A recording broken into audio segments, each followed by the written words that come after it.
Hei, bine v-am găsit! Azi împreună cu Daniel vorbim despre descoperirile astronomice legate de apariția vieții în univers. Vă salut și mă bucur să vă revăd pe toți. Adevărul e că de la Marte și până la lunile înghețatele lui Saturn, indiciile continuă să apară, sunt din ce în ce mai multe și tot mai greu de ignorat. Recent, roverul Perseverance a NASA a descoperit în craterul J0, atenție, de pe Marte, o rocă specială. Aceasta are o vechime de aproximativ 3,2-3,8 miliarde de ani, fiind formată din sedimente foarte vechi. În rocă au fost descoperite niște structuri asemănătoare unor noduli și pete împreună cu mici reacții chimice. Analizele făcute de către rover acolo au indicat niște minerale, vivianită și greigit. Pe Pământ acestea sunt asociate cu viața microbiană. De asemenea, s-au găsit urme de carbon cu legături chimice care seamănă cu cele din chimia vieții, ceea ce, întărește ipoteza că pe Marte ar fi putut fi cândva viață. Toate acestea reprezintă în fond niște biosemnături, adică indicii că ar putea proveni de la viață. Chiar dacă nu-mi place să spun asta, pentru aceste caracteristici există și explicații non-biologice, motiv pentru care viața nu poate să fie confirmată doar pe baza lor, iar în momentul de față, singura variantă este o eventuală misiune care să aducă probele de pe Marte, pe Pământ, pentru a fi analizate aici. Și uite un alt exemplu. NASA a confirmat recent că pe Enceladus, luna înghețată a lui Saturn, se află toate cele 6 elemente fundamentale pentru viață: carbon, hidrogen, azot, oxigen, fosfor și sulf. Vorbim despre exact aceleași elemente care stau la baza vieții aici pe Pământ, chiar dacă nu sunt niște molecule complicate. Ele reprezintă totuși alfabetul chimic universal care stă la baza, la formarea proteinelor, ADN-ului sau a proceselor biologice în sine. În oceanul ascuns sub calota groasă de gheață, aceste elemente se amestecă cu apă lichidă și căldura provenită din activitatea geologică a lunii.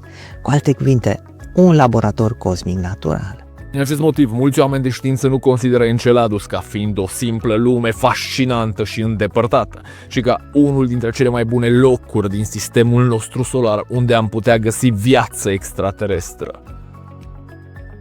Însă, înainte de a privi înspre stele, e mai important să înțelegem cum a început viața aici, la noi acasă, deoarece cele mai vechi urme descoperite nu sunt de plante sau de dinozauri, ci sunt de fosile microbiene.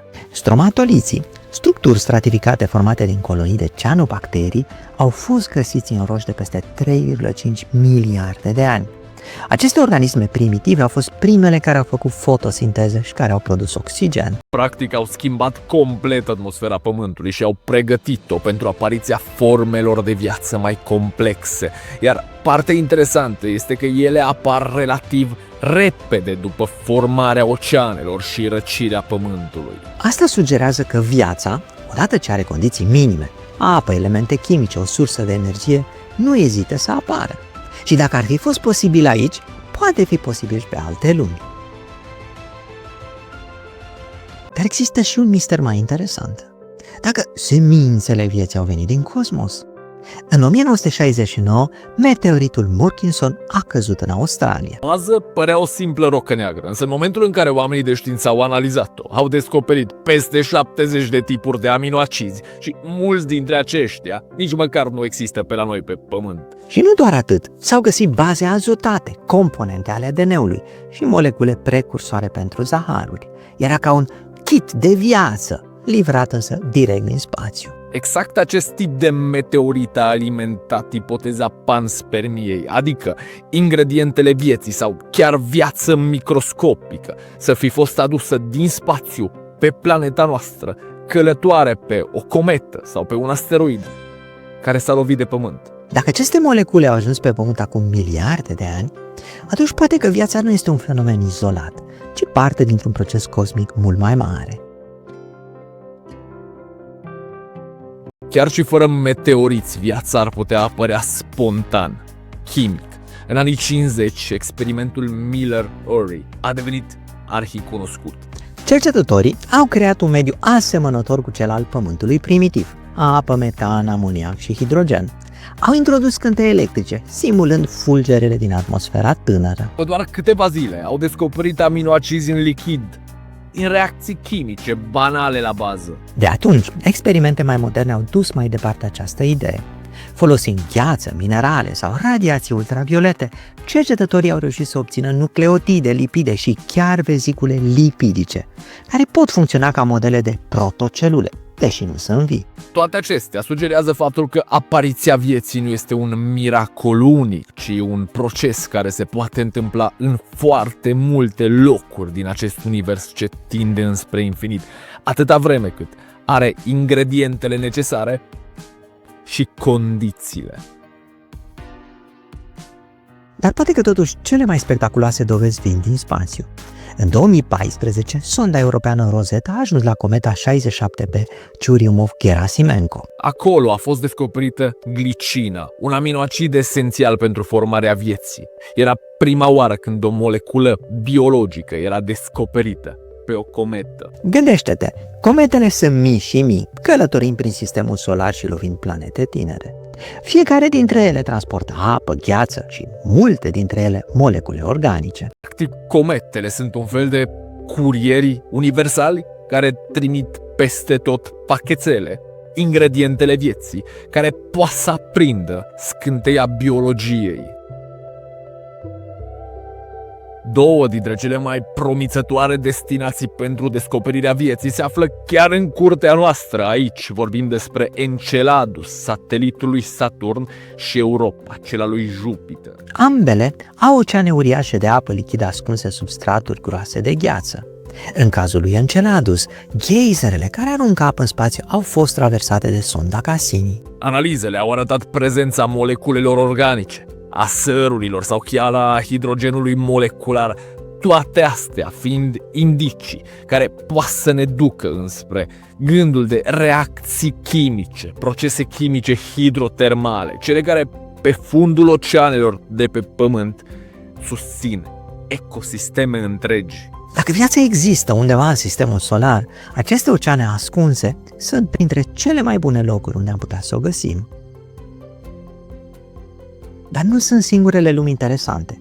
Titan, tot o lună a lui Saturn, are lacuri și mări de metan și etan lichid. Este singurul corp din sistemul solar, în afară de Pământ, unde există lichide la suprafață. Desigur nu e apă, însă unii cercetători spun faptul că ar putea sta la baza unei forme de chimie alternativă, care să ducă chiar la apariția unor forme de viață total diferite față de cele pe care le cunoaștem noi. Marte, pe de altă parte, continuă să ne fascineze. Roverele NASA au detectat metan care apare și dispare în cantități variabile în funcție de anotimpuri. Aici pe Pământ o mare parte din metan este produs de către microorganisme. În plus, Curiosity și Perseverance, roverele de pe Marte, au confirmat prezența moleculelor organice în solul marțian. Asta nu demonstrează că există viață acum pe Marte, dar sugerează că Marte a avut ingredientele necesare pentru biologie în trecut. Mergând și mai departe, astronomii au folosit radiotelescopul ALMA pentru a descoperi în norii interstelari și în zonele în care se produc planete molecule organice complexe. Cu alte cuvinte, universul nu este steril. Este plin de chimie organică disponibilă pentru a construi viață oriunde apar condițiile potrivite. Oriunde privim, universul parcă vrea să ne transmită un mesaj. Viața nu este imposibilă, ci chiar inevitabilă. De la oceanele ascunse sub gheață pe Enceladus și Europa, la moleculele organice din comete, meteoriți și nori interstelari, peste tot găsim indicii. Nu știm dacă a fost descoperită viața în sine sau doar ecourile chimiei ei, însă fiecare descoperire în parte reprezintă o nouă piesă adăugată la acest puzzle fascinant. Poate că nu e vorba de dacă există viață acolo, ci doar de când o vom descoperi. Nu uitați să scrieți un comentariu în care să ne spuneți și nouă care dintre aceste dovezi vi se par cele mai bune și, mai presus decât asta, unde credeți voi că o să fie descoperită viața pentru prima oară? Pe Marte? Pe unul dintre sateliții din sistemul nostru solar? Sau pe cine știe ce exoplanetă îndepărtată? Noi am fost Cristi și Daniel, iar voi sunteți cool și curioși, ca întotdeauna. Pe data viitoare, nu uitați, privirea înspre cer și mintea deschisă la necunoscut.